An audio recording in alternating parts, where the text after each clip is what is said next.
नमस्कार दोस्तों, एक बार फिर स्वागत है आपका इस अपने चैनल ज्ञान गुरुजी में। दोस्तों, हमेशा की तरह एक बार फिर हम लोग हाजिर हैं पुस्तक लेकर। वॉरेन बफे शेयर बाजार का बादशाह, जो साइकिल पर अखबार बेचने से किस तरीके से दुनिया के नंबर 1 इन्वेस्टर बनते हैं, जादूगर ऑफ ओमाहा के नाम से जाने जाते हैं। तो उनके ये जो अध्याय है ये दोस्तों 7 अध्याय होने वाला है। 6 अध्याय इस चैनल पर ऑलरेडी अवेलेबल है। और दोस्तों, इस चैनल ज्ञान गुरुजी पे इसी तरह का ऑडियो बुक, आप लोग को सफलता का साधन और आत्म अनुशासन की शक्ति का प्लेलिस्ट ऑलरेडी अवेलेबल है। अभी तक उसको नहीं देखे हैं तो आप लोग देख सकते हैं। और इस ऑटोबायोग्राफी ऑफ वॉरेन बफेट का भी आप अवलोकन कर सकते हैं, जिससे आप लोग को मोटिवेशन मिले इस पुस्तक में आप लोगों के साथ आगे बढ़ें। उसे पहले चैनल को सब्सक्राइब नहीं किए हैं तो ये देखिए रेड बटन पे क्लिक करके सब्सक्राइब कीजिए। चलिए शुरू करते हैं।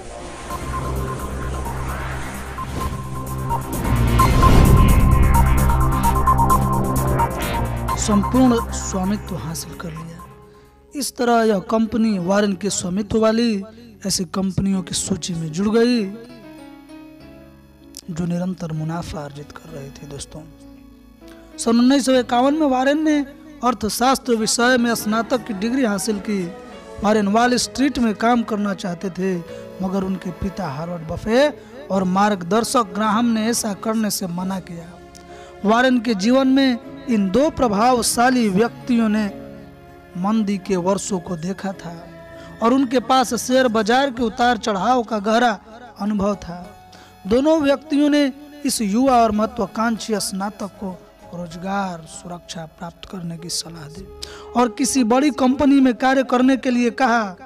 वॉरेन के पिता और ग्राहम मानते थे कि शेयर बाजार का मूल्य निर्धारण अतिशयोक्तिपूर्ण था।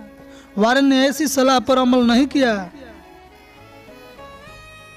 वॉरेन ने ग्राहम के सामने प्रस्ताव रखा कि वे उनके लिए निःशुल्क शेयर शोध एवं विश्लेषण का कार्य करना चाहते हैं, मगर ग्राहम ने इस प्रस्ताव को इनकार कर दिया मानने से। हालांकि वॉरेन ही एकमात्र ऐसे छात्र थे जिन्हें शेयर विश्लेषण के विषय में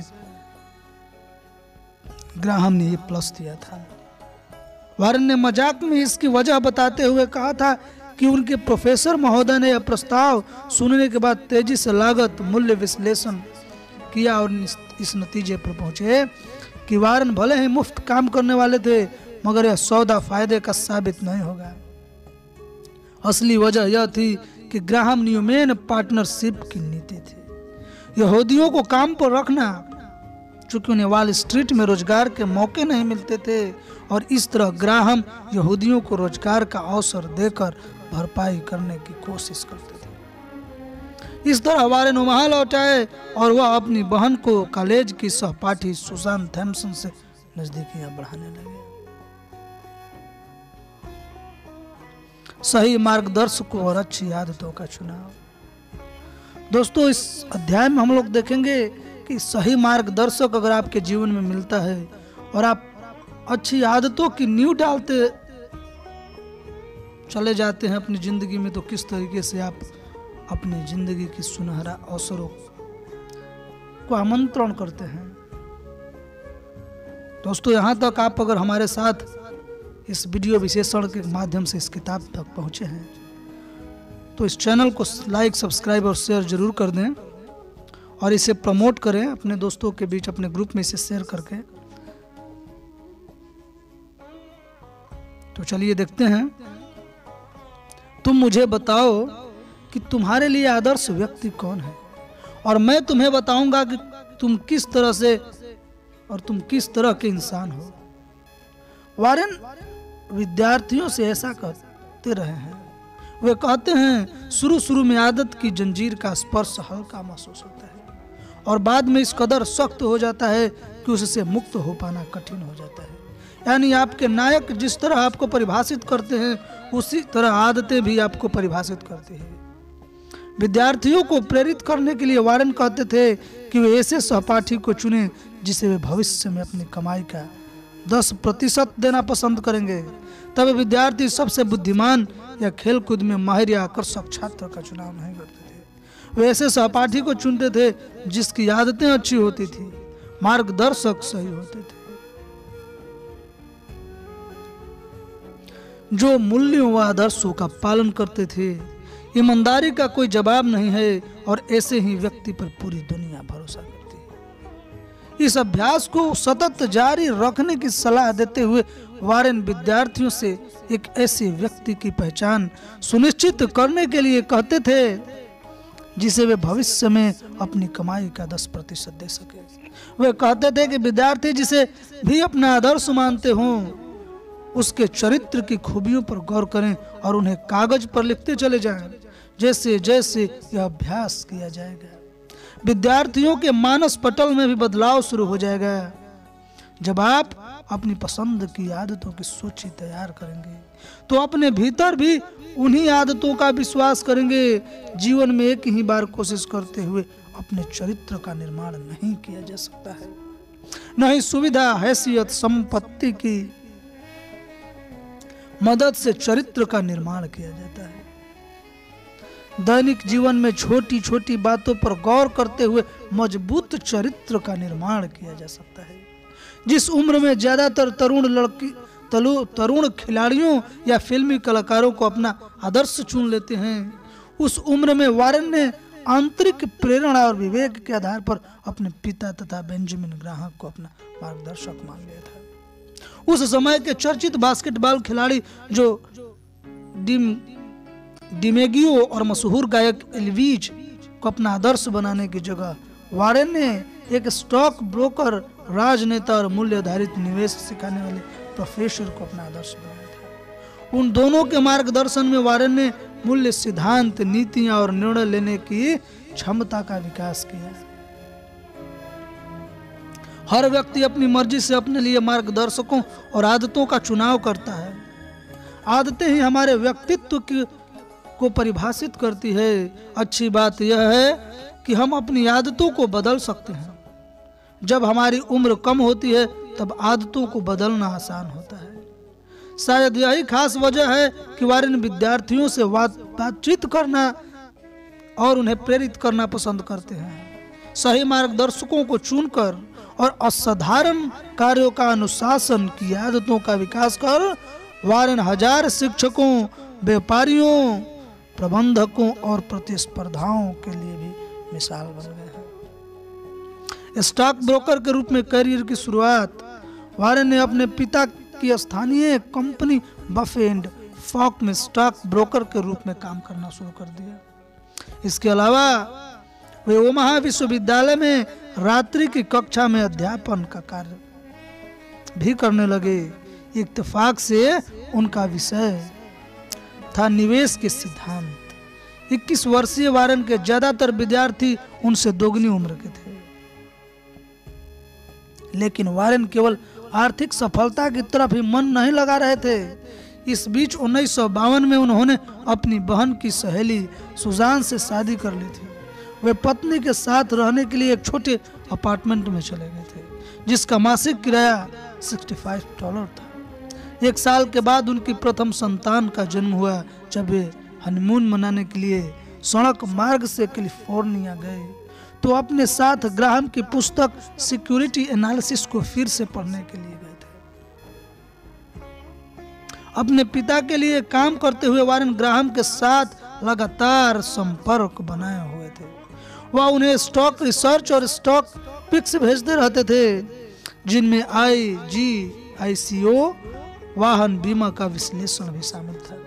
वर्ष 1954 में ग्राहक ने न्यूयॉर्क में स्थित कंपनी के मुख्यालय में काम करने के लिए वारेन को बुलावा भेजा। उस समय वारेन की शुरुआती वेतन $12,000 सालाना था। यह वेतन उस समय के प्रमुख बेसबॉल लीग खिलाड़ियों की औसत वेतन $13,800 से कम और न्यूयॉर्क के स्कूली शिक्षक के वेतन $5,000 से भी ज्यादा था। 2 वर्षों के बाद ग्राहम ने सेवानिवृत्ति लेने का फैसला किया और अपनी पार्टनरशिप का समापन कर दिया। ग्राहम के साथ 2 वर्ष तक काम करने के बाद वारेन अब अपने गृहनगर में अपनी निवेश पार्टनरशिप शुरू करने की तैयारी कर चुके थे। 6 साल पहले जब उन्होंने कॉलेज की शिक्षा पूरी की थी तब उनकी जमा पूंजी $9,800 थी जो अब बढ़कर $1,40,000 हो चुकी थी। दोस्तों, वे मितव्ययिता का सहारा लेते थे और मूल्य आधारित निवेश करते थे। 26 वर्षीय एक नौजवान का इस तरह विवेकपूर्ण फैसला करना किसी को भी चकित कर देता था। निवेश पार्टनरशिप की शुरुआत वारेन न्यूयॉर्क से ओमाहा लौट आए और उन्होंने एक छोटी निवेश पार्टनरशिप कंपनी की स्थापना की। इसमें परिवार के सदस्यों और मित्रों को ही उन्होंने साझेदार बनाया था। घर में संचालित उस उद्यम में शुरू में केवल 7 साझेदार थे, जिन्होंने कुल मिलाकर $1,05,000 का निवेश किया था। वारेन ने स्वयं $100 का निवेश किया था, बगैर किसी औपचारिक कार्यालय या सेक्रेटरी के, बगैर कैलकुलेटर का सहारा लिए ही अगले 13 वर्षों तक वारेन की कंपनी हर साल 29.5% मुनाफा अर्जित कर रही थी और किसी भी साल कंपनी को नुकसान का सामना नहीं करना पड़ा। वारेन की बड़ी संतान और एकमात्र बेटी सूजी याद करती है कि जब वह छोटी थी तो सोचती थी कि उसके पिता होम अलार्म बिजनेस करते थे, क्योंकि वे घर में काम करते थे और सिक्योरिटी एनालिस्ट की भूमिका निभाते थे। सन 1957 में जब वारेन की पत्नी तीसरी संतान को जन्म देने वाली थी, तब वारेन ने फरमान स्ट्रीट इलाके में 5 बेडरूम वाला मकान $31,500 में खरीदा था। इस खरीदारी के लिए उन्होंने अपनी कुल पूंजी का 10% खर्च किया था। वे आज भी उसी मकान में रहते हैं। इस निवेश से भावी अरबपति के बुनियादी सिद्धांतों की झलक मिल जाती है। उसका सिद्धांत रहा है कि बचत करो, इन्वेस्ट करो और अपनी कुल पूंजी का महज 10% खर्च करो, जबकि ज्यादातर लोग मकान खरीदने के लिए अपनी कुल जमा पूंजी डाउन पेमेंट के रूप में दे देते हैं और अगले 20 वर्षों तक किस्तें चुकाने के लिए बैंक के कर्जदार बन जाते हैं। वारेन ने अपनी खरीदारी से यह संदेश भी दिया कि खरीदने के बाद घर को छोड़ना नहीं चाहिए और किसी भी कीमत पर उसे बेचना नहीं चाहिए। घर को कभी नहीं बेचने के इरादे के साथ वारेन अपने पीछे अपनी घर उसी तरह छोड़ जाएंगे जिस तरह अपनी कंपनी वर्कशायर हैथवे को छोड़ जाएंगे। अपने ऐसे ही सिद्धांतों और जीवन दर्शन के सहारे वारेन शेयरधारकों को आकर्षित करते रहते हैं। ऐसे शेयरधारक बुनियादी लागत प्रति शेयर $17 के आधार पर 27 वर्षों से भी अधिक समय से उनकी कंपनी के साथ जुड़े रहे हैं। वारेन अपनी विलक्षण नीतियों के सहारे शेयरधारकों के मन में विश्वास पैदा करते रहे हैं, जो आजीवन उनकी कंपनी के साथ नाता कायम रखना चाहते हैं। 30 साल की उम्र तक करोड़पति बनने का लक्ष्य जब वारेन ने पूरा किया तो किसी को आश्चर्य नहीं हुआ। सन 1962 में वारेन की कंपनी जिस $10,500 से शुरुआत की थी, कीमत $7.2 बिलियन हो चुकी थी। उन्होंने फरनाम स्ट्रीट पर ही एक ऊंची इमारत में अपना कार्यालय खोल रखा, जहां वे आज भी गिने चुने कर्मचारियों के साथ काम करते हैं। यह कार्यालय उनके घर से नजदीक ही है। 1960 के दशक के आरंभ में वारेन ने अपने अंदाज में शोध और अध्ययन करते हुए मैसाचुसेट्स के न्यू बेडफोर्ड में स्थित वस्त्र निर्माता कंपनी वर्कशायर हैथवे का पता लगाया। वे निवेश करने से पहले हमेशा इस तरह शोध करते हुए सटीक कंपनी का चुनाव करते रहे हैं। उन्होंने इस कंपनी के शेयर $7 प्रति शेयर की दर से खरीदते हुए, जो इसके वास्तविक मूल्य $17 से कम थे। कंपनी ने ऊपर मामूली कर्ज था। इस कंपनी में निवेश करते हुए वारेन ने मूल्य आधारित निवेश के सिद्धांत का पालन किया। सन 1963 तक वारेन की पार्टनरशिप कंपनी के पास वर्कशायर हैथवे के सर्वाधिक शेयर थे। स्टॉक के क्षेत्र में पोर्टफोलियो का निर्माण। वर्ष 1965 में वाल्ट डिज्नी से निजी तौर पर मुलाकात करने के बाद वारेन ने वाल्ट डिज्नी कंपनी में निवेश करना शुरू किया। उन्होंने काफी सोच समझकर निवेश का फैसला उसी तरह लिया था जिस तरह कभी उन्होंने GEICO में निवेश किया था। बाद में उन्होंने इतनी महारत हासिल कर ली कि किसी भी कंपनी के प्रबंधन में मिले बगैर या दौरा किए बगैर ही उसकी वार्षिक रिपोर्ट पढ़कर ही निवेश के फैसले करने लगे। वारेन ने डिज्नी कंपनी के 5% शेयर $40 लाख में खरीदे थे। अगर उनके पास अधिक पूंजी होती तो वे $8 करोड़ चुकाकर पूरी कंपनी खरीद सकते थे, जिस कंपनी का वर्तमान बाजार मूल्य $40 अरब से भी ज्यादा है। अगर डिज्नी कंपनी में वे अपने आरंभिक निवेश पर कायम रहते तो वे बढ़कर आज $42 अरब हो गया होता, या इस पर 18% रिटर्न मिल रहा होता, जिसमें डिविडेंड शामिल नहीं है। यह सोचकर आश्चर्य होता है कि उस समय कंपनी की कुल कीमत $8 करोड़ थी, जिस राशि से आज कंपनी में किसी मनोरंजन पार्क में महज एक रोलर कोस्टर ही खरीदा जा सकता है। वारेन ने जिस समय इस कंपनी में निवेश किया था उस समय डिज्नी ने मनोरंजन पार्क का विकास करने के लिए $1.7 करोड़ खर्च किए थे और तकरीबन 200 एनिमेटेड फिल्मों का निर्माण किया था। इसलिए वारेन के लिए या किसी और के लिए शोध के जरिए यह पता लगाना मुश्किल नहीं था कि कंपनी का वास्तविक मूल्य कितना अधिक था। आज अगर वारेन को इस कंपनी में निवेश करना हो तो इसके वास्तविक मूल्य को समझते हुए इस समुच्ची कंपनी को खरीद लेना पसंद करेंगे, बशर्ते उनके पास पर्याप्त रकम उपलब्ध हो। वारेन ने उसी साल वर्कशायर हैथवे का नियंत्रण अपने हाथ में ले लिया। यदि कंपनी बाद में उनकी होल्डिंग कंपनी और निवेश का जरिया बनी, इस कंपनी के पास वर्किंग कैपिटल $19 प्रति शेयर थी, जबकि वारेन ने $14.86 प्रति शेयर की दर से खरीदारी की थी।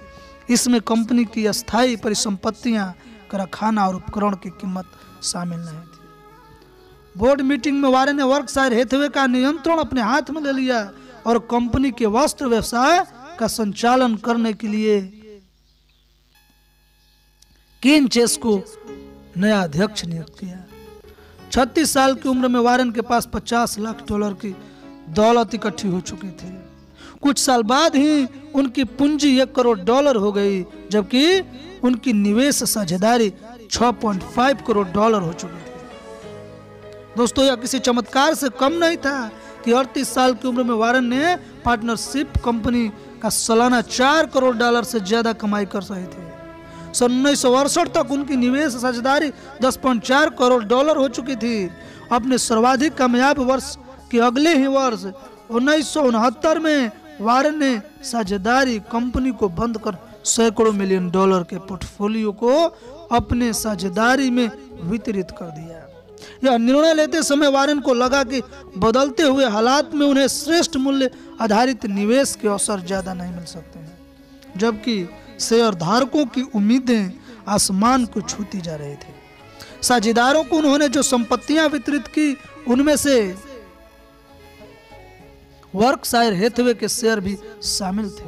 उस समय वारेन का निजी हिस्सा $2.5 करोड़ था। तब उनकी उम्र महज 39 साल थी और वे वर्कशायर हैथवे का आधा स्वामित्व हासिल कर चुके थे।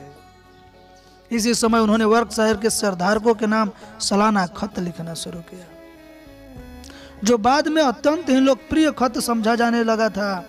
चूंकि संपत्ति निर्माण के क्षेत्र में वारेन की असाधारण कामयाबी को देखते हुए उनके दिल की बात को जानना चाहते थे। अपने सालाना खत में वारेन अपनी कंपनी और शेयर बाजार के संबंध में सहज सरल अंदाज में उपयोगी जानकारियां देते थे। वारेन हमेशा अपने शेयरधारकों को साझेदार मानते रहे हैं और उनके साथ संवाद कायम करने के लिए वे नियमित रूप से सालाना खत लिखते हैं और अपने सालाना खत के जरिए वारेन निवेश संबंधी सिद्धांतों एवं जीवन दर्शन की व्याख्या करते रहे हैं और नए निवेशकों को अपनी तरह आकर्षित करते हैं। वारेन के लिए एक और निर्णायक क्षण उस समय आया जब उन्होंने अपनी पार्टनरशिप के जरिए संपत्ति सृजन करने की जगह सार्वजनिक रूप से व्यापार करने वाले कारपोरेशन के तहत संपत्ति का सृजन करना शुरू किया। उसी वर्ष वर्कशायर ने वस्त्र व्यवसाय से जहां $45,000 का उपार्जन किया, वहीं बीमा, बैंकिंग और अन्य निवेशों से 10 गुना से ज्यादा $47 लाख का उपार्जन किया। वारेन ने संपत्ति सृजन के नए तरीकों को आजमाना शुरू कर दिया। बीमा और अपने ऑपरेटिंग कंपनियों से अर्जित मुनाफे का इस्तेमाल वारेन अन्य व्यापारों को खरीदने के लिए करने लगे। इस तरह तेजी से संपत्ति का सृजन होने लगा। इस विधि से वारेन लगातार कामयाबी के शिखर की ओर अग्रसर होते गए। वारेन की निवेश विधि को इस तरह समझा जा सकता है कि वर्कशायर ऐसे व्यापारों में निवेश कर रहे थे जिसने या जिनसे उपार्जन हो रहा था और मुनाफे का पुनर्निवेश उन कंपनियों में कर रही थी जिनसे और अधिक मुनाफा हासिल किया जा सकता था। वारेन स्टॉक पोर्टफोलियो का प्रबंधन करने की तरह खरीदी गई कंपनियों और उनके प्रबंधकों का भी संचालन करते थे। वर्कशायर ने इंश्योरेंस फ्लोर में $40 अरब का निवेश कर रखा था, जिनका उपयोग अन्य उपक्रमों के लिए किया गया और इस तरह मुनाफे में बढ़ोतरी होती रही। लोग वर्कशायर को कैपिटल एलोकेटिंग मशीन कहकर पुकारने लगे। सन 1973 में जब शेयर बाजार में मंदी नजर आने लगी थी, वर्कशायर ने वाशिंगटन पोस्ट अखबार के सर्वाधिक शेयर खरीद लिए थे। वारेन 30 साल पहले इस अखबार को बेचा करते थे। इस अखबार में वारेन का निवेश आज तक बना हुआ है और उन्हें हर साल डिविडेंड के रूप में $90 लाख मिलते हैं। यह राशि मूल खरीदारी की कीमत के बराबर है। एक साल बाद वर्ष 1974 में वैश्विक तेल संकट के समय बियर मार्केट में वारेन की आधी पूंजी डूब गई। 1974 में जब शेयर बाजार में सुधार हुआ तब वर्कशायर के प्रति शेयर की कीमत $290 हो गई थी और 40 वर्षीय वारेन की कुल दौलत $14 करोड़ हो चुकी थी, जबकि वारेन उस समय भी सालाना $50,000 की तनख्वाह पर गुजारा कर रहे थे। फिजूल खर्ची से वे हमेशा दूर ही रहते थे। अगले 4 वर्षों में मूल्य आधारित निवेश और अपनी बीमा कंपनियों तथा अन्य कंपनियों के मुनाफे की सहायता से वर्कशायर के कॉर्पोरेट स्टॉक पोर्टफोलियो में $1.3 अरब की भारी भरकम राशि इकट्ठा हो चुकी थी।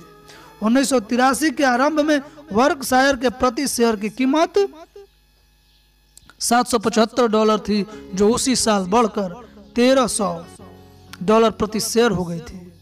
उस समय वारेन की कुल निजी संपत्ति $42 करोड़ थी और अरबपति बनने की राह पर वे तेजी से कदम बढ़ा रहे थे।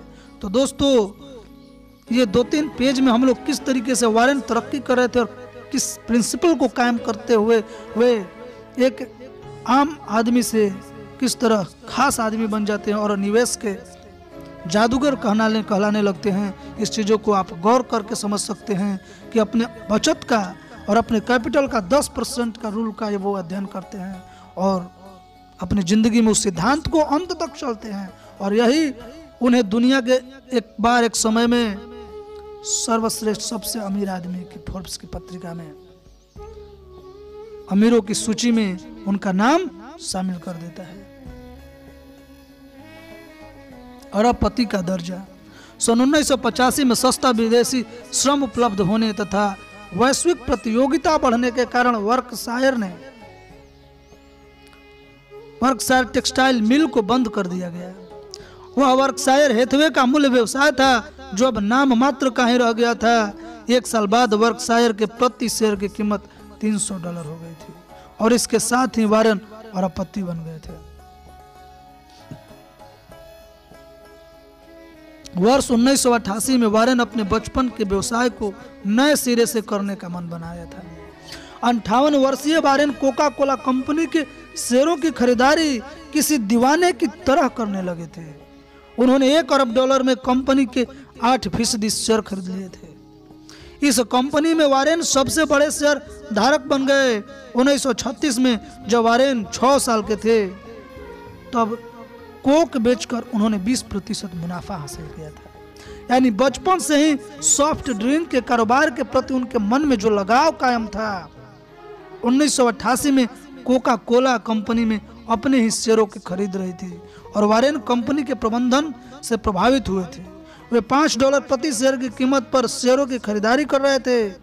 टेक्नोलॉजी स्टॉक की तुलना में वे कोका कोला का उत्पाद के रूप में भली भांति समझते थे और अच्छी तरह जानते थे कि वह इस उत्पाद के जरिए किस तरह मुनाफा अर्जित किया जाता है। दुनिया भर के बाजार में इस उत्पाद की पैठ बन चुकी थी। वे जानते थे कि उनके अन्य निवेश की तरह कोका कोला में किया गया निवेश भी निरंतर मुनाफा देता रहेगा। निवेश करने से पहले उन्होंने अंदर की जानकारियां जुटाने के लिए कोका कोला प्रबंधन से कोई संपर्क नहीं किया था। उन्होंने आम जनता के लिए उपलब्ध सूत्रों के आधार पर ही शोध करते हुए निवेश के लिए आवश्यक जानकारियां जुटाई थी। वे प्रबंधन से संपर्क करने की जरूरत को नहीं समझते थे, क्योंकि उस समय कंपनी अपने ही शेयरों को खरीदने में जुटी हुई थी और इस बात को निवेश के लिए अनुकूल लक्षण समझकर वारेन कोका के अधिक से अधिक शेयर खरीद लेना चाहते थे। वारेन ने कोका के 20 करोड़ शेयर खरीद लिए। पहले तो कोक के प्रबंधन को इस तरह की प्रत्याशित खरीदारी पर चिंता हुई, मगर जब उसे पता चला कि खरीदारी वारेन ने की थी तो उसकी चिंता दूर हो गई। चूंकि कई बार प्रतिवर्ष कंपनियां इस तरह की खरीदारी कर किसी कंपनी विशेष पर कब्जा करने की कोशिश करती है। वारेन कोक के प्रबंधन की इज्जत करते थे और कंपनी पर अपना नियंत्रण कायम करना नहीं चाहते थे। प्रबंधन ने वारेन के अपने बोर्ड ऑफ डायरेक्टर्स में शामिल कर लिया। वारेन कंपनी के साथ लगातार सहयोग कर रहे हैं और उनकी उन्नति में अहम भूमिका निभाते रहे हैं। उनका बड़ा बेटा हार्वर्ड कंपनी की बैटलिंग इकाई कोका कोला एंटरप्राइजेज का सदस्य है। दुनिया भर में सॉफ्ट ड्रिंक के 70% कारोबार पर कोका का कब्जा है। यह कंपनी प्रतिदिन 1.8 आउंस सॉफ्ट ड्रिंक की बिक्री कर रही है। वारेन ने कोक में इसलिए निवेश किया क्योंकि वे जानते थे कि यह मूल्य आधारित निवेश होगा जो लगातार फायदा पहुंचाएगा। वारेन के जीवन के आरंभिक हिस्से से कोका कोला, वाशिंगटन पोस्ट और GEICO जुड़ रहे हैं। वयस्क होने पर वारेन ने इन कंपनियों के शेयर खरीदकर अपने भावनात्मक लगाव का परिचय दिया। वे एक टेक्सटाइल मिल के स्वामी भी बने, जिसके मुनाफे का निवेश उन्होंने दूसरे कारोबार में किया और लगातार मुनाफा अर्जित करते रहे। सन 1988 तक वारेन विभिन्न प्रकार के व्यवसायों के स्वामी बन चुके थे। वे हर साल 4-5 कंपनियों का स्वामित्व हासिल करने लगे थे और एक विश्व प्रसिद्ध अरबपति बन चुके थे। लोग उन्हें ओमाहा का मसीहा कहकर पुकारने लगे थे। दुनिया भर में प्रबंधन और व्यवसाय से जुड़े विद्यार्थी वारेन की सफलता पर शोध कर रहे हैं। दोस्तों, अगर वे किसी कंपनी में रुचि दिखाना शुरू करते हैं तो अनायास ही उस कंपनी के शेयर के भाव में उछाल आ जाता है। कई बार वारेन की रुचि की अफवाह फैलाकर कुछ कंपनियां अपने शेयरों के भाव बढ़ाने की कोशिश भी करने लग गई थी।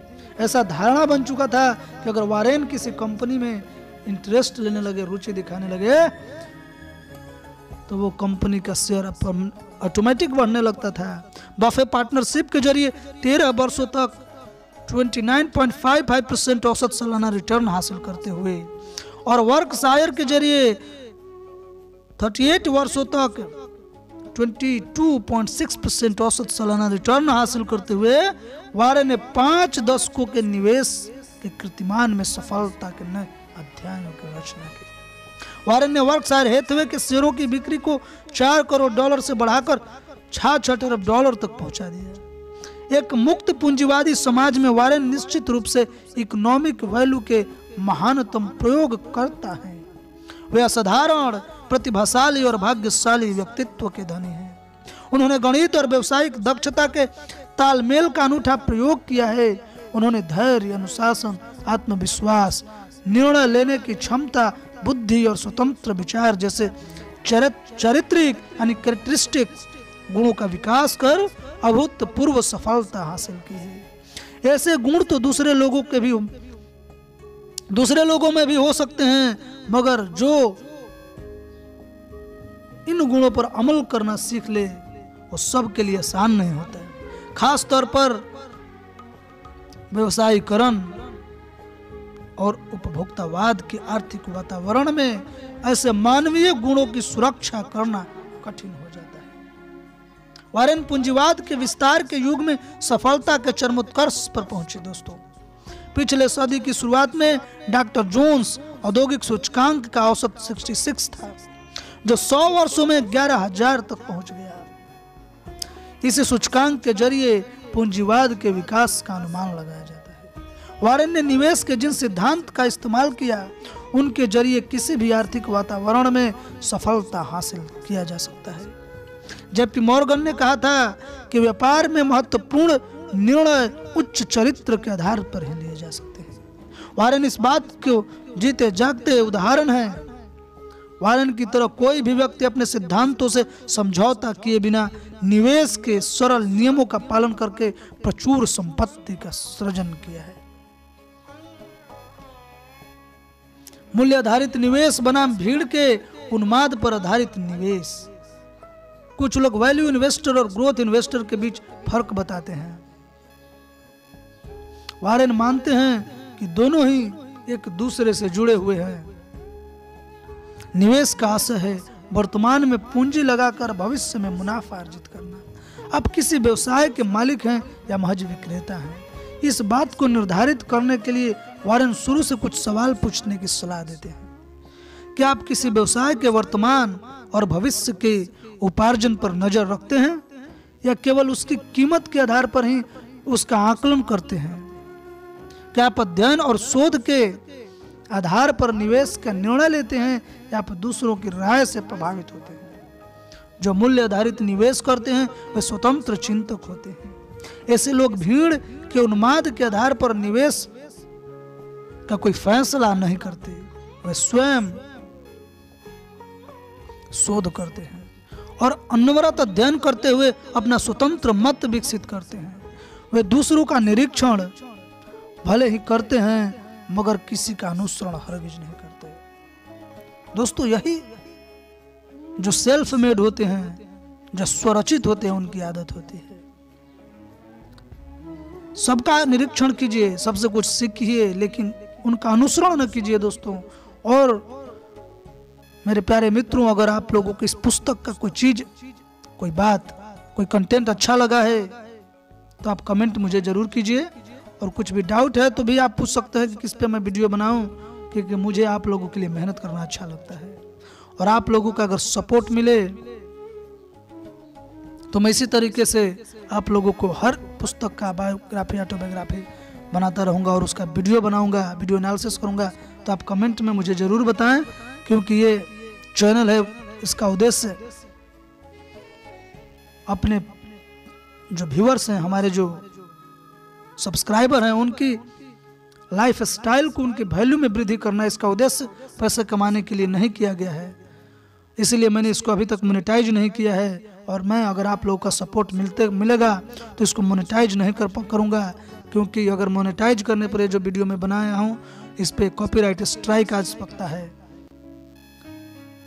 तो आप जल्द इसका लाभ उठाएं और इसको शेयर करें, और अपने दोस्तों, अपने ग्रुप में भी इसको जरूर से जरूर शेयर करें। अपने फेसबुक पेज पे भी इसको शेयर कर सकते हैं, इंस्टाग्राम पे भी शेयर कर सकते हैं, और जिस भी माध्यम से हो आप इस चैनल ज्ञान गुरु जी को जरूर सपोर्ट करें। दोस्तों, तो चलिए आगे देखते हैं। ऐसे लोग स्वयं ही अपनी राह बनाना पसंद करते हैं। ऐसे लोग अपने निवेशों की अपेक्षाओं, समय सीमा और जोखिम उठाने की क्षमता का आकलन करने के बाद ही निवेश का फैसला करते हैं। निवेश की परंपरागत मान्यता रही है कि कम उम्र में शेयरों में ज्यादा से ज्यादा निवेश करना चाहिए और उम्र अधिक होने पर निवेश के सुरक्षित तरीके अपनाने चाहिए।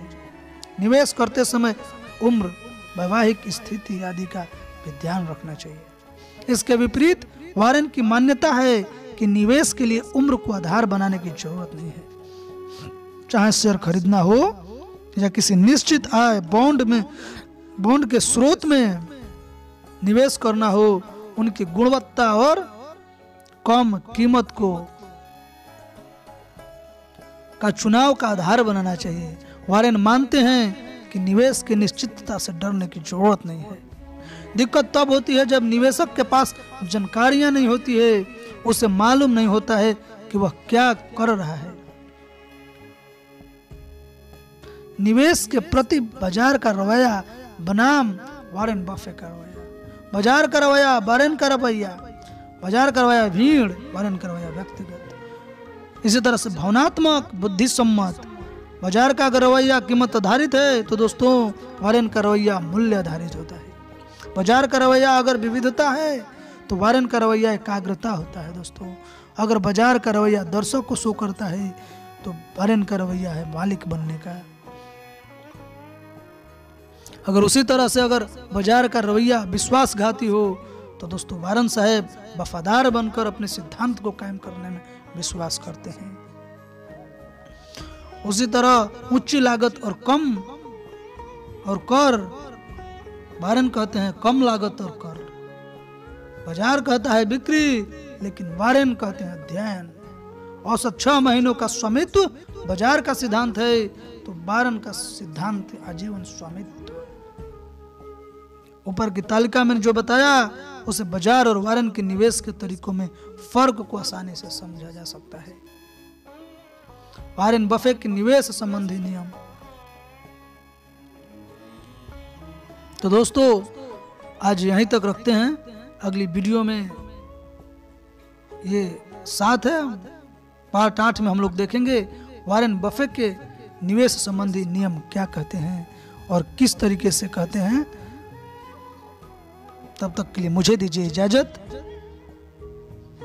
जय श्री राम, जय हिंदुस्तान। अपना ख्याल रखिए।